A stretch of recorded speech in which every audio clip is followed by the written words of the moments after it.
اللہ نے حضور کو جو بلند کر دیا وہ یوں کہہ کر کے بلند کر دیا وَرَفَعْنَا لَكَ ذِكْرَكَ۔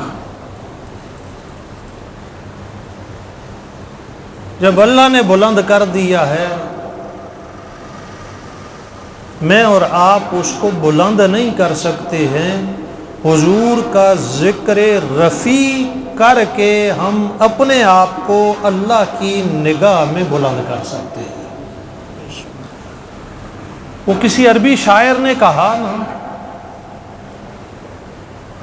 اس نے بڑی نعتیں لکھی، سرکار دو عالم صلی اللہ علیہ وسلم کی بارگاہ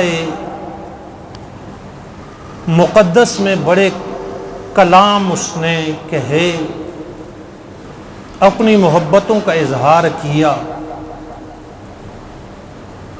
اشعار کہے، نظم و نثر میں اس نے توصیف پیغمبر کی، لیکن اس نے آخر میں یہ بات کہی، ما مدحت محمدا بمقالتی ولکن مدحت مقالتی بمحمدی۔ میں اپنی ان نعتوں کی وجہ سے حضور کی مدح نہیں کر رہا ہوں، حضور کی مدح اور تعریف کی وجہ سے اللہ میرے کلام کو اونچا کر دے گا۔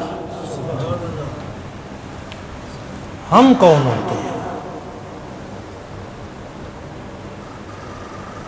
یہ تو ایسی بارگاہ ہے کہ یہاں پر کوئی بیکار جملہ نکل جائے تو اعمال کے ضائع ہونے کا خطرہ پیدا ہو جاتا ہے۔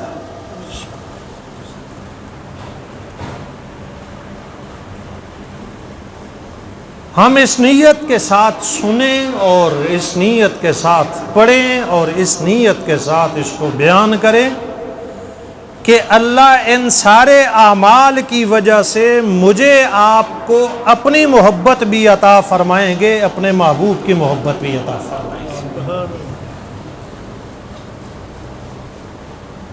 باقی کائنات کا نظام اور اس کا قاعدہ اور قانون اور ہے۔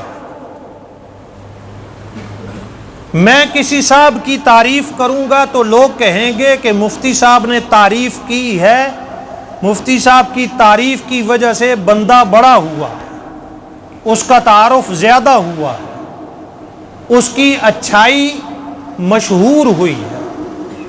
آپ میں سے کوئی میری تعریف کرے گا تو لوگ کہیں گے کہ لوگ تعریف کر رہے ہیں، اس وجہ سے